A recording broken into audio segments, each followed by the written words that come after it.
see it. Hello and welcome to LBC Irregulars, a Sherlock Holmes podcast radio episode brought to you by the LONGBOX CRUSADE. This is episode 14 of the radio series, and on this episode, we will listen to the new adventures of Sherlock Holmes, The Out-of-Date Murder. This is from season 6, episode 3, and it aired on September 17th, 1945. As always, it starred Basil Rathbone and Nigel Bruce. I want to give a thanks to the Arthur Conan Doyle Encyclopedia website. They keep me straight on all these numberings of seasons and whatnot. Now, after we listen to the show, my guests and I will discuss our thoughts on it. We invite you to be part of that conversation. You can leave us a voicemail with your thoughts at 707-532-5269. That's 707-532-LBOX.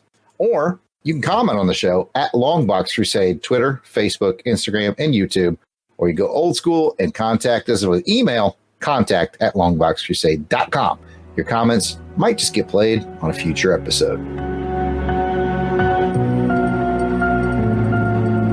Now it's time for the show. Let us dim the lights and travel back in our minds to a London of the past, through the chilled and foggy streets of London to 221B Baker Street.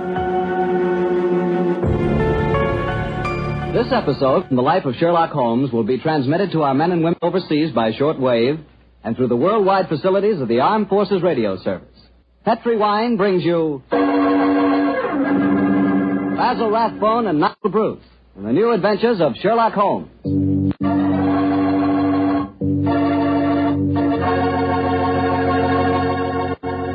The Petri family, the family that took time to bring you good wine, invites you to listen to Dr. Watson tell us another exciting story about his old friend, that master detective, Sherlock Holmes. And we'd also like to tell you something you really ought to know. The fact that the one sure way to make good food taste better is to try that good food together with a glass of good Petri wine. Did you ever try Petri wine with dinner? No kidding, that's one bandwagon you sure want to hop on. Take, for instance, a deep red, hearty Petri California Burgundy. Wait till you taste that Petri Burgundy with, let's say, a delicious old-fashioned beef stew. Or maybe try a glass with spaghetti. I'm telling you, when you add the luscious flavor of that Petri Burgundy to the flavor of your favorite foods, you're really living. You're finding out for the first time what good eating really means, on the level. So better keep a bottle of that Petri Burgundy right on the dining room table. And never forget, the best friend a good meal ever had is a glass of Petri wine.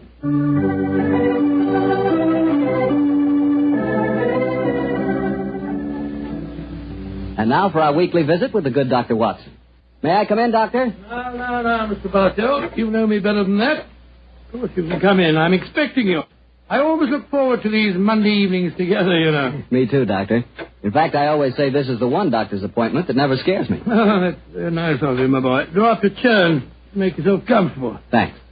And what prescription do you have in mind for us tonight, Doctor? Well, now, let me see. Take one measure of subterranean peril, one of aristocratic lady in distress, a sprinkling of assorted villains, a corpse or two, and a little more than a dash of Sherlock Holmes and Dr. Watson. Shake the mixture well, and you have the case of the out-of-date murder. Well, how did the adventure begin, Doctor? Exactly enough. It was in September of 1900. I remember that Holmes and I went to Eastbourne for a much-needed rest. First couple of days we spent in soothing idleness.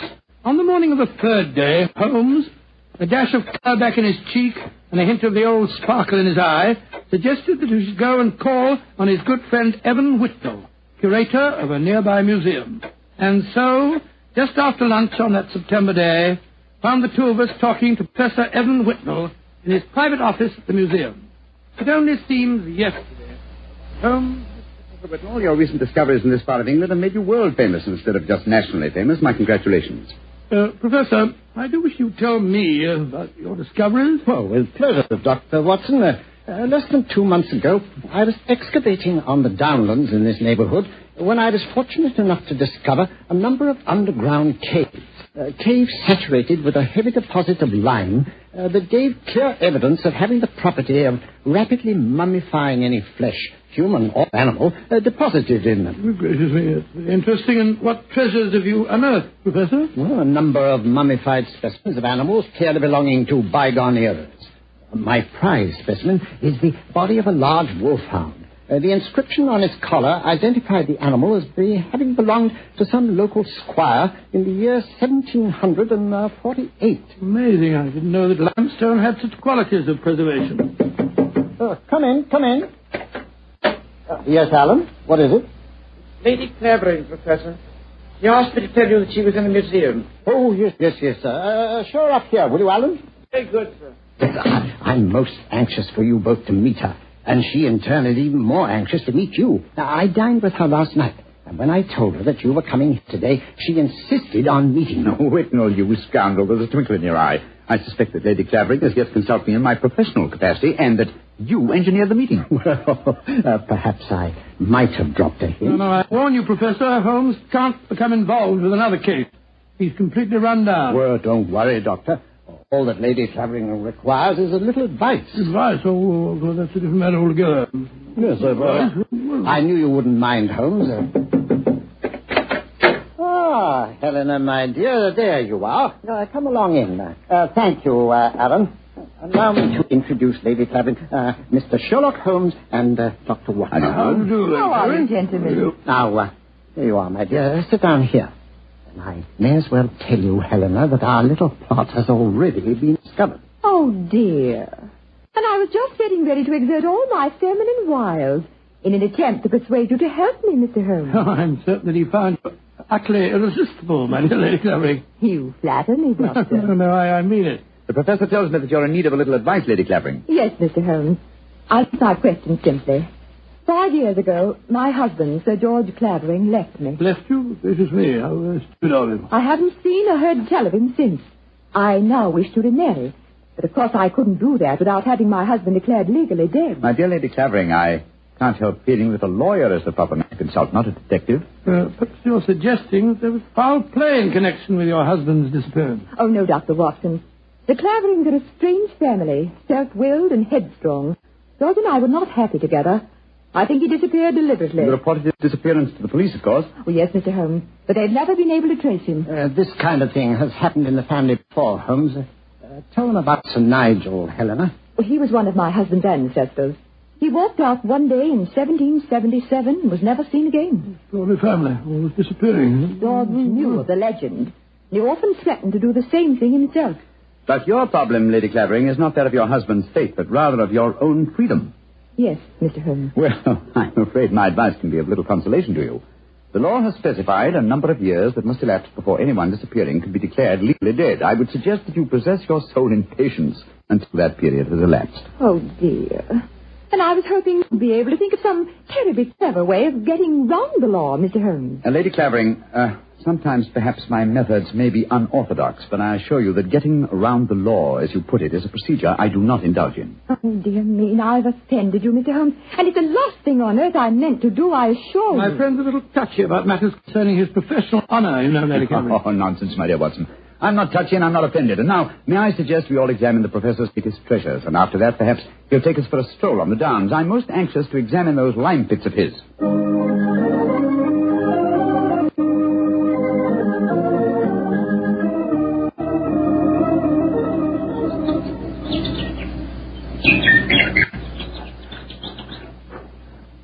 The lime pits are about a mile from here. It's a nice walk across the cliff tops. I'm sorry Lady Clavering didn't want to come with us. She's a charming woman, even though she did rub you up the wrong way. A beautiful woman, Watson, but I must confess her charm eludes me.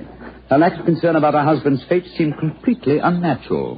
Not if you'd known her husband, Sir George Clavering. He was a tyrant and a bully, both in his home life and in the village. Hello? Who's this coming towards us? It's Timmy. Daft Timmy, they call him in these parts. He isn't quite right in the head, poor fellow, but he's perfectly harmless. Has two passions in life, birds and bonfires. Hello, Timmy. I've got something beautiful to show you. Oh, it's so beautiful. Well, what is it, Timmy? Look, it's in my cap. See? Oh, isn't it lovely? Robin's egg. I found it when I was bird nesting. Did you ever see such a blue egg? It's a beauty, Timmy.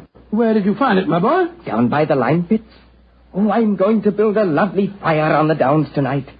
I'll let you come and watch it if you give me a shilling. Now, you be careful, Timmy, or you'll be in trouble again. Timmy doesn't get in trouble anymore now. Not since he had Sir George carried away. Sir George Clavering used to whip Timmy when he found him on the land. Timmy, tell me, how did you have Sir George, as you put it, carried away?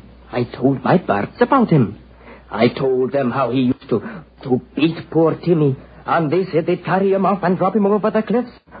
and that's what they did, because he never came back again. Oh, Lord, here comes Harry, Sir George's brother. Now there'll be trouble. Timmy, you'd better run. Oh, no, Timmy can't run. He'll break his pretty blue egg. Timmy, get off my land. If I catch you here again, I'll take my riding crop to you. Timmy hasn't done anything. Go on, be off with you, do you hear? I'll tell my birds about you. That's what I'll do. Oh, don't forget my bonfire. Infernal scoundrel. Hello, Whitnell. Hello, Harry. Have you met Sherlock Holmes and Dr. Watson? Oh, Sherlock Holmes, the professional nosy Parker, eh? Yes, Helena was just telling me about you. I'm very angry with her for talking to you about my brother. Private affair, and I intend it shall remain one. You understand, Holmes? Oh, upon my soul. The devil with your brother, sir. And with you. I'd advise you to remember that you're not addressing a half-witted villager who can't defend himself. If you know what's good for you, you'll do what I say. Impertinent brute. He spoke to you as if you were a stable boy, Holmes. Oh, really? He was quite refreshing. I'm reminded of an apposite quotation of my young friend James Elroy Flecker. Thine impudence have a monstrous beauty, like unto the hindquarters of an elephant. Yeah. He's almost as much disliked as his brother before him. Tell me, does he succeed to the title when his brother is declared legally dead? Oh, yes, and what's more, he's Helena's unofficial fiancé, worse luck. I see. Personally, I'm beginning to get a trifle bored with the affairs of the Clavering family. Let's go on to the line cake, shall we?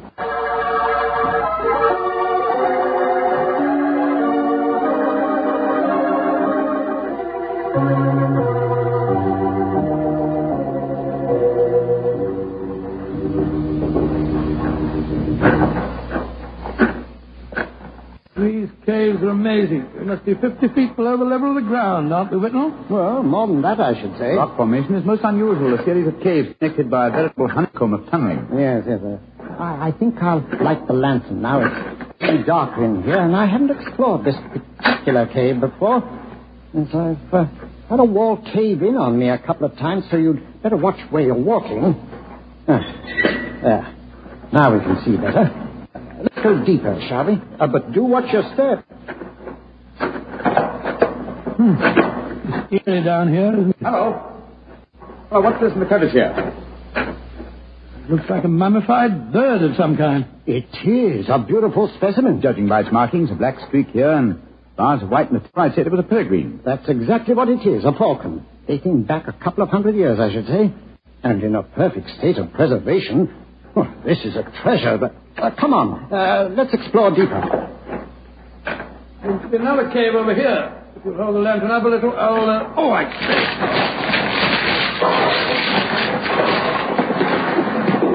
Good Lord, the whole wall collapsed. Watson, you're not hurt, are you? No, Holmes, I'm all right.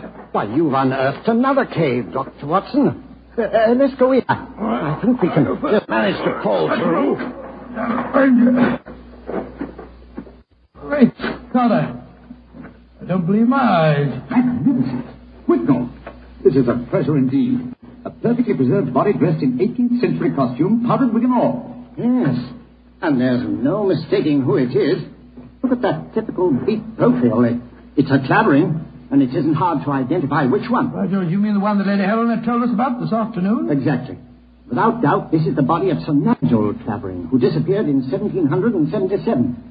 Let's search his pockets. We might find some identification. Yes, here's a snuff box of the period, and some coins. Yes, the inscription of George III is still visible on them. Hello, here's his diary. This is unbelievable. What are you up to, Holmes? We're examining the body, Watson. This man was murdered. Murdered with his wound just above the heart. Obviously inflicted with a sharp instrument, probably a dagger. This is interesting. An entirely new experience for me. The opportunity of solving an unsuspected murder committed well over 100 years ago. Fancy that diary, Watson, will you, won't you? Let's see if the devil suspected his fate. Rather hard to read. All the S's look like F's. Peculiarity of the 18th century writing. They are saying, I suppose it means saying, They are saying in the coffee houses that my brother, Harry, hath been coveting my wife. This is amazing, Holmes. See how history repeats itself. It's an exact parallel of the situation existing today. Harry is coveting his brother's wife, Helena, and Sir George has not been seen for 5 years. What an extraordinary coincidence. If it were one. As it is, it's one of the most ingenious frauds I've ever seen. The clothing appears authentic, so do the coins, the faded ink, the paper of the diary, and due to the peculiar mummification of the body, it would be almost impossible to say how long it's been here. Nevertheless, I'm convinced that this is a recent corpse, and undoubtedly that of Sir George Clavering. Well, what makes you so sure, Holmes? Writing the diary. 18th century used an S. It looked like an F, it is true, but never at the end of a word. You will recall, Watson, that you were reading H-A-F, half, for H-A-S, has. That's perfectly true, I was. Well, that would be incorrect in genuine 18th century writing. So, obviously, this is an extremely clever attempt to disguise the comparatively recent murder of Sir George Clavering. It's incredible, Holmes. Yes, I believe you're right. I'm sure of it. Well, what are you going to do about it? You and I, old chap, will mount guard over the body. You, my dear Whitnall, if you don't mind, will be good enough to go and fetch the police.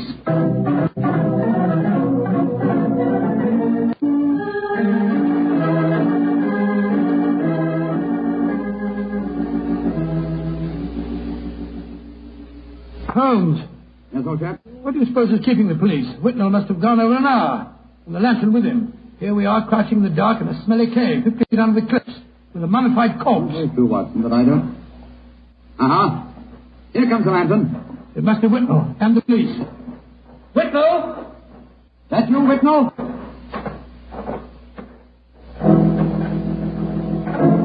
That lantern's blinding me. Is that you, Whitnall? Answer, can't you? Look out, Watson!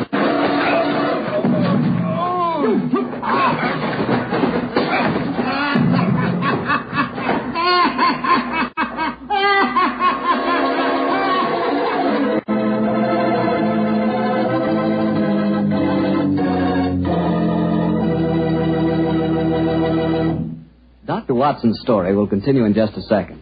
And I'm going to take that second to ask you what you think of when I say good food. When you say good food to me, I can see myself really going down on a piece of fried chicken, but really fried. You know, crisp and sort of a light brown. When I see that chicken, I sure want to see some Petri California Sauterne. Because, believe me, Petri Sauterne is a white wine that's the wine for chicken. That Petri Sauterne has a delicate kind of flavor. Delicate like its pale gold color. But what a flavor, and what a wine. If you want a swell white wine, you certainly want Petri Sauterne. Try it and see.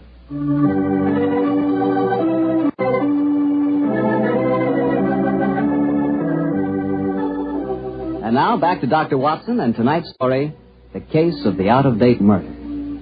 Well, Doctor, you certainly had me on the edge of my chair during the first part of the story. Oh, I'm glad of that, my boy. Say, what happened when Sherlock Holmes yelled out at you in the cave? I was struck from behind with a spade and knocked out. A second later, the same thing happened to Holmes. You see, we were blinded by the lantern and couldn't protect ourselves. When we came to, we found we were at the bottom of a pit. The walls were narrow and vertical, and I saw no earthly way of our getting out of the trap.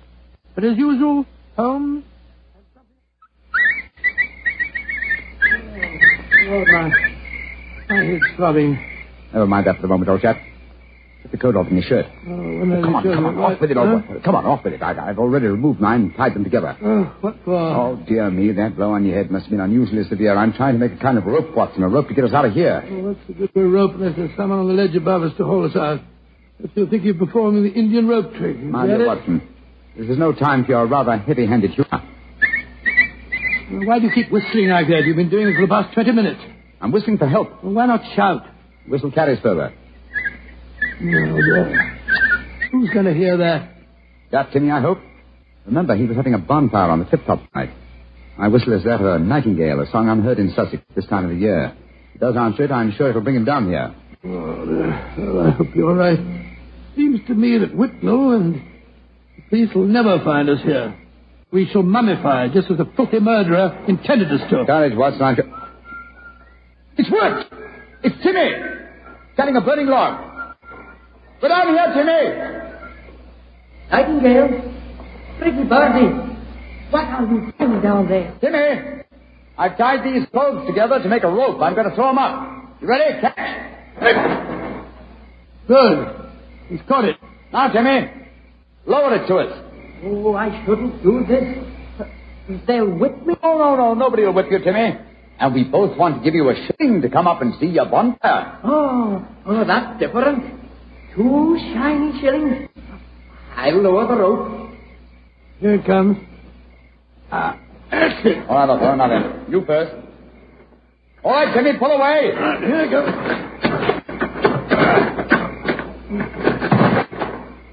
Splendid. I'm up, Holmes. I'll lower it for you. All right. I've got it. Look out now. Here I come.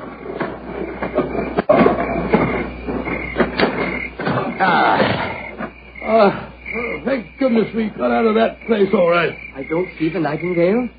Oh, you must have him inside your coat. Well, never mind. We'll all go up to my bonfire and get warm. It's such a pretty bonfire.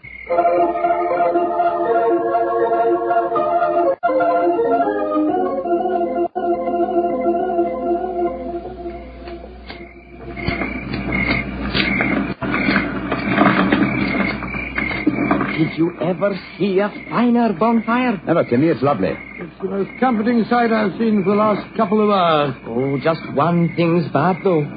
Somebody tried to burn a book in my lovely fire. It must have been when I was off getting more wood. I found it when I came back, and I pulled it out of the fire and stamped on it. See, here it is. Let's have a look. Hello, it's the diary that we found on the body in the lime pit. Precisely, Watson. Now I begin to see daylight. People shouldn't burn books. Books are nice. Books are like birds and bonfires. But they're nice to be near. Oh, your Nightingale must be cold. I'll get some more twigs burned. Well, now that that fellow's gone away for a moment, I can see why we were attacked tonight. The murderer knew that we were going to the caves. He was afraid that his devilish plot wouldn't stand up under your scrutiny. So he watched us. When we discovered the body and sent Whitnell off for the police, he knew that he'd got to get rid of us. And who do you think that somebody is, old fellow? Oh, that's easy. Only one person strong enough to have knocked us both out and shifted our bodies. The dead Sir George's brother, Harry Clavering. I think not, old fellow. Didn't you observe as we entered the caves that pickaxes and wheelbarrows were much in evidence? Yes, that's right. They were, of course. Strength was not required under the circumstances. We were extremely vulnerable in the darkness. Any man with a modicum of cunning could have disposed of us, or any woman, for that. Good Lord, you're not suggesting that... Watson! Oh, Whitnell! Why, thank heaven you're safe. I've had the police with me for the last hour, but we couldn't find you. You went where I left you. True. Whitnell, I want you and the police to take me to Lady Clavering's house at once. After that, I wish to lodge information and make a charge of assault and possibly a charge of murder.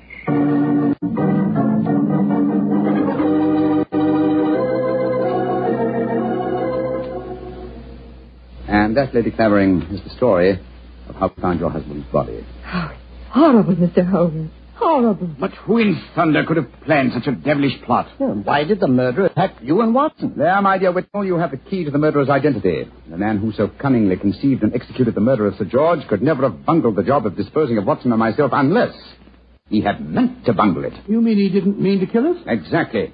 He merely wished us out of the way while the incriminating evidence was removed. You mean the diary? Of course I do.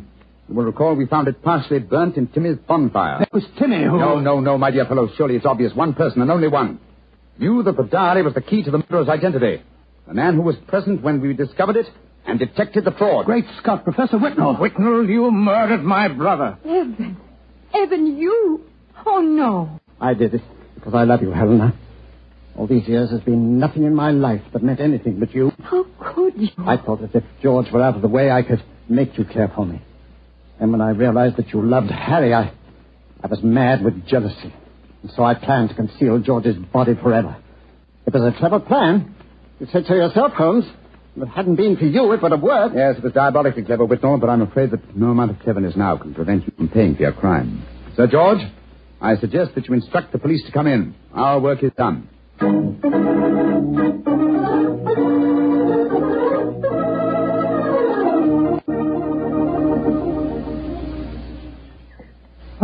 Holmes, look there on the point. Timmy's bonfire is still burning away. Yes. Timmy's a simple fellow with simple tastes. Well, why are you so gloomy? You solved the case brilliantly. My dear fellow, my faith in human nature has been sadly shaken, old chap.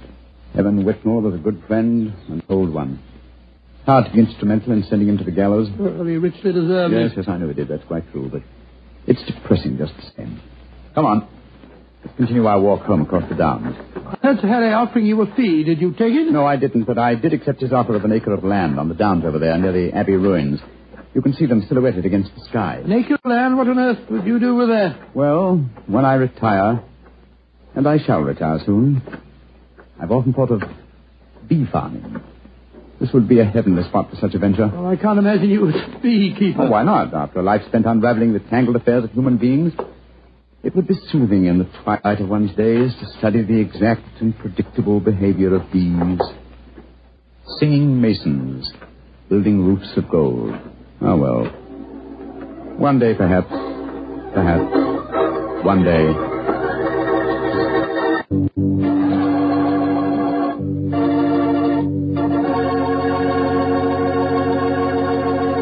Well, Doctor, that was a swell story. You know, I'm sure glad we get together like this once in a while. Oh, thank you very much. Next week, why not come over a little earlier for dinner? Oh, no, I wouldn't think of having you go through all that trouble. Oh, well, of course, if you feel that way. Well, say, aren't you going to coax me? Well, to tell you the truth, I knew I wouldn't have to coax you. Mr. Bartell, I was just going to show you the 2 thick steaks that I've got frozen in my refrigerator. Oh, no. Oh, yes. I'll also put aside a bottle of Petri Burgundy. Well, in which case, I'll bring along a very hearty appetite. If you pick the steak, I know it's good, and when it's Petri wine, you know that's got to be good, too. Because the Petri family has been making fine wine for generations.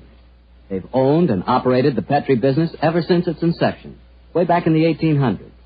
During all that time, they've sure learned plenty about the fine art of turning luscious grapes into clear, fragrant, delicious wine.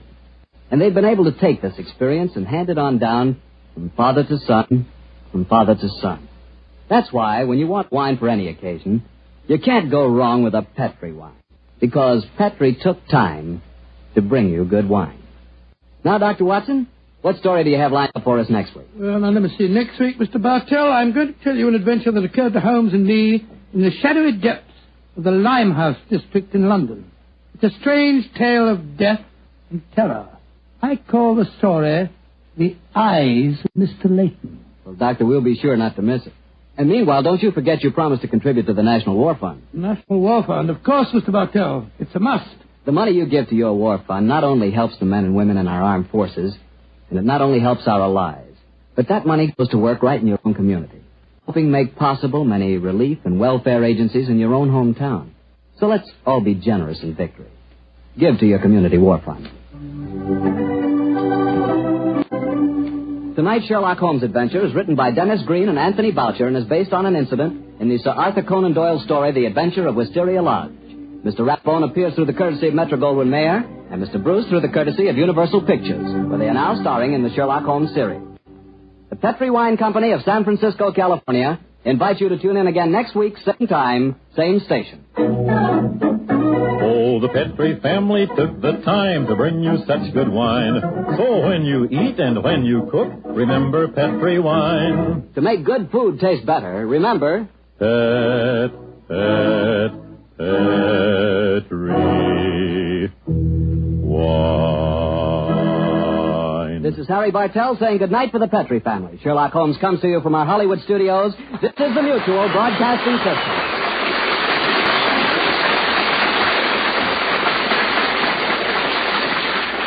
All right, folks, now it's time for our thoughts on this episode that we just heard. Time to get in the highs and lows, but let's introduce our guests here at 221B. We are back in comfy old 221B, and we have with us Jason the Weasel Skull. How do you pronounce it? Alberich? I think that's right. That's welcome right. Welcome back to 221B, Jason. Well, thanks. It's good to be here. I got some bird eggs in my pocket. I'm ready to do a show. I'm going to start a bonfire over here. Daft Weasel is ready to do a show. Also joining us back at 221B. It's been far too long since we've been back to Baker Street. I want to welcome back Pat Sampson, TJ Kristatos. Hey guys, I got some chicken here. A nice roasted chicken. It's so good. My fingers are good. Got some nice burgundy down wine. on some chicken. Yeah, I'm going down on some chicken. That's right, with some burgundy wine. Oh man, I'm getting hooked up with that wine every time. It's a must. Because you know what? Petri wine, they took the time. So to bring you good wine. Well, right, exactly. So why not just enjoy what they brought us? How I wish they were still in business. I would totally drink a glass while we were recording these episodes. Oh, I found some. It's in the box, and I paid a little bit extra for it. But it's been around, aged, so to say. It's still pretty good. It went from father to son, from father to son. Yes. Well, all right, let's get into our highs and lows of this episode. As you guys know how we do, so let's just talk about it. We've got the out-of-date murder from back in 1945, and we'll just get it done. Let's start with Jason. I'm going to give it a high. It's clever. I thought the introduction, how Holmes and Watson were on vacation, and then they discover this body and how it's all connected to this elaborate plot. And the big reveal on who the mastermind behind the deception was. It's clever. They strung together a really clever script. I liked it. Kept me engaged. Oh, definitely. Definitely. I listened to this one a couple of times, actually, just kind of remember who all the characters and stuff were. And it was really neat the way that this is one of the ones, I think what I'm trying to say is I think they did a really good job of planning a lot of good red herrings. Like it could be this guy. But anyway, Pat, what do you got? You're right. I definitely agree that this one had a couple different red herrings that you would kind of start to go down that path of, ooh, could it be the girl? Could it be the guy that is, has some issues? They make you tend to believe it is towards the end, that it was possibly that. I really had to go back and listen to it a second time. And normally when I'm listening to stuff, it's at a little higher speed. But I actually had to turn this one down just so I could catch all the extra detail that was happening in this one to kind of keep it straight on who all the players were and what they were doing at each moment. So, yeah, definitely hats off with a good story that was being woven here. I think we're all pretty happy with the story on this one. I think these radio shows do their best when they do have, like you said, those legitimate red herrings. We had their curator friend from the museum. We had the missing dude's brother, who was kind of a jerk to Daft. Was it Daft Tommy? Yeah. Daft, whatever his name was. Daft Timmy. And Timmy. Then he tried to pop smoke to Sherlock Holmes, too. And Holmes was like, I ain't no Daft Timmy, man. I'll throw hands. That was funny. When rolled up on Sherlock trying to, like, I'm not Daft, my friend. I'm ready. Ready for you. And then he tripped me out because Watson be like, oh, as it usually is, and Holmes is just like, I ain't worried about it, man. Yeah, well, I'm on vacation. Oh, but yeah, they had a good menagerie between Timmy, missing dude's brother, the lady, and the curator. And honestly, I probably would have guessed wrong for a while because they don't normally make it, Holmes's buddy. Because that was his friend. Yeah, I was duped. Yeah. Because once they said the girl, I'm like, oh, maybe it is the girl. And I was really in a hurry. Yeah. Declare her husband dead. Yeah, he's totally dead. I swear to God, I didn't need you to sign here. He's dead. Right? I will say I'm going to sneak in another high here. It's your turn anyway. I liked how it ended. I liked the little melancholy bit that Holmes is like, tried to go on vacation and it turns out to be my buddy that I'm here to see, and he makes reference to getting that land, and that's where he starts the apiary as part of his retirement. I like that connection to it. And I'll pull a Pat here and say, but this is a little bit of a low for me because his buddy has a pretty good plan here that probably would have fooled local law enforcement. But like a dummy, he invites the world's greatest detective, who happens to be his friend, to come show off the caves. And it's like, well, let me just hide this behind here. This wall real quick. and just hope this kind of passes by. I know it's dangerous. I know that he's the world's greatest detective, but I really want to show him this falcon. This well, it's almost like he needed someone to discover the body to help him get away with it. But man, why would you pick Sherlock Holmes? And then the dude got caught because he made like old school grammatical errors. Like, so you kind of suck at your job, man? Like, what? Well, and it sounds like he's had like several years to get that figured out too, right?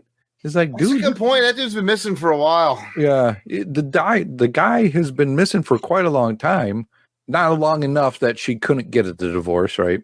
It was. Yeah, they never said what the period of time was, but Holmes said there's a certain statute, right? And I think the guy had been gone for a while. But yeah, I would say at least a year or more.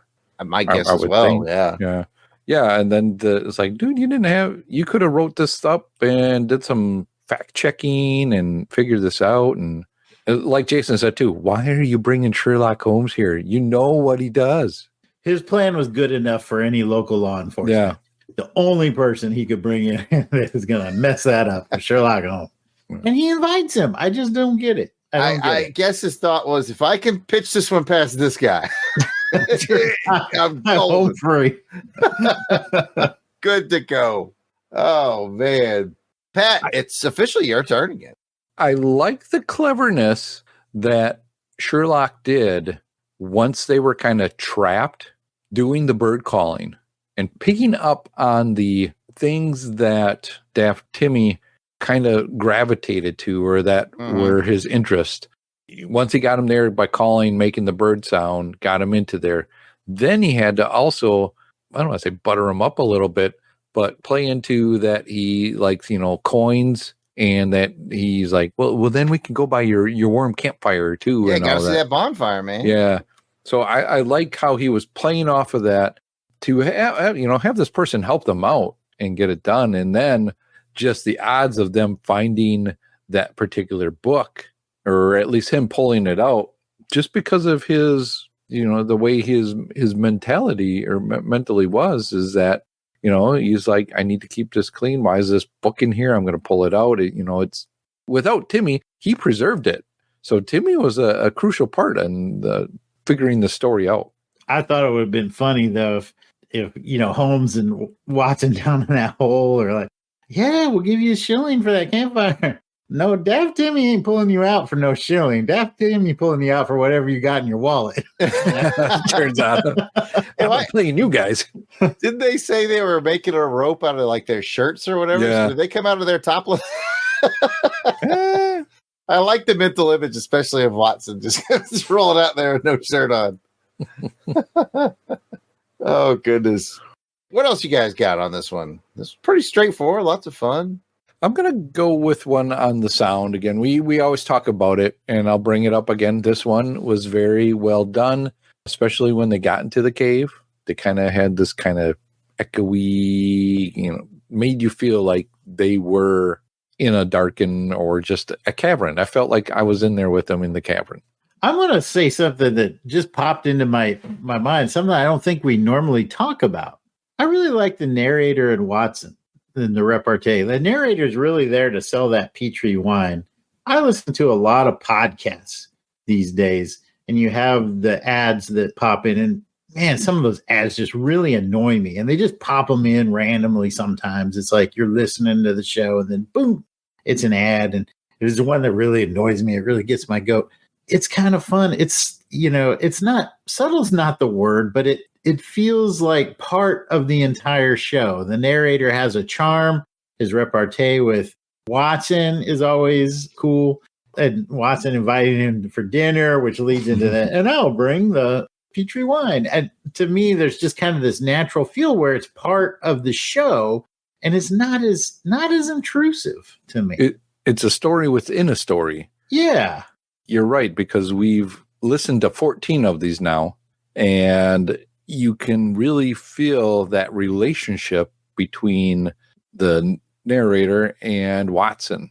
And just like, oh, I got 2 steaks and they're in the freezer. I'm going to take them out. And like, hey, man, that's cool. Yeah, not like he says charming little things like, well, it's the one doctor I don't mind having an appointment for, you know. What are you vaccinating us with today, Doc? You know, and at no time do I go like, you son of a I know you're here to push this wine. You're yeah, it's always you're always like, yay, he brought up the wine. Yeah, like thanks. Again, I really wish Petri wine was still in business, man. I would have a glass on every recording. So I have a couple of questions for Jason, who tends to remember more about Sherlock Holmes than I do. My memory says that the whole plan to beekeep in retirement was legit. I think that was canon from Doyle. It was, yes. They've done a couple shows as Sherlock Holmes, some movies as Sherlock Holmes in retirement. One relatively recently with Sir Ian McKellen playing Sherlock Holmes in retirement, which was really quite good. And wow, that reminds me too. What a great reward, you know. Holmes is always falling bass backwards into money and stuff. Like he helps out kings, and they give him a king's ransom and all this stuff. Dude gave him like an acre of land. That's a great he's got a little vacation spot now. He owns an acre of land up there. That's pretty cool. Not bad at all. Now they did mention that, speaking about canon and that this was loosely based or on a particular story. Yeah, or is it just a little part of it? Yeah, or something. Was it that one? I can't remember. They always say, "Oh, this is based on incident," and I'm like, and I'm racking my brain, like I don't remember that at all. You know, I listened to it twice, and I can't remember them saying that it was based off of any story. And if it was, I think they said it at the end. Yeah, they did. According to the website that I use, the Sir Arthur Conan Doyle Encyclopedia website, it says that it's now. I don't know if this is the one that they said.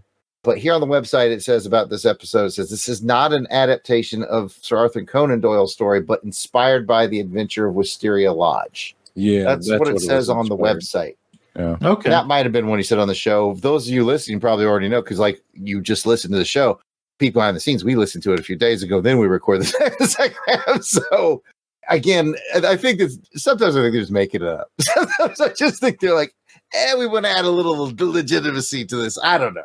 I'd love to hear from our listeners. If you're any kind of a Holmes scholar and you can make more of those connections for us, we're more than willing to learn. Alan, yeah, probably. So, yeah, this was a pretty interesting episode. Seems like we all enjoyed it pretty well.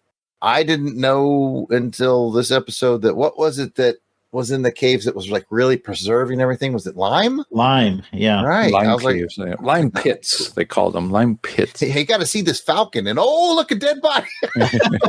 That's right. You know, there's Watson. He fell through the wall. And the guy keeps telling him, okay, we're going into this next room. Be careful of your steps. Yeah, he totally wanted him to find that body. Yeah.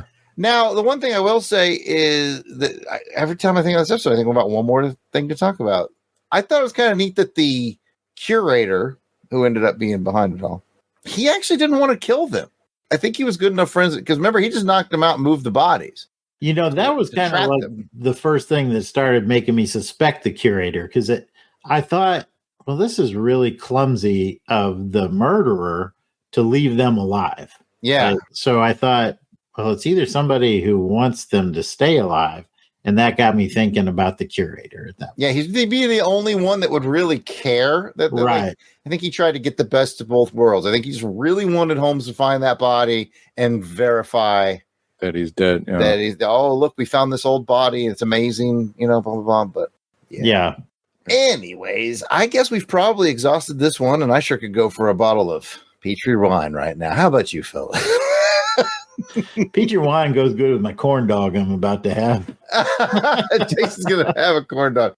I need to change the script on this one, because we're always rating it on a scale of 1 to 5 pipes. And I really think we should start doing 1 to 5 glasses of Petri wine. I was thinking the same. There you go. I think that's good. So I'm going to add one little thing that I've never done on the show before. Just, test it out. Let us know feedback. Give us a phone call, 707-532-5269, or hit us up at LONGBOX CRUSADE on any of the social medias or on YouTube. Let me know what you think of this new segment. But I decided that since this one came out on September 17th, 1945, I'd let you guys know what was going on the news that day.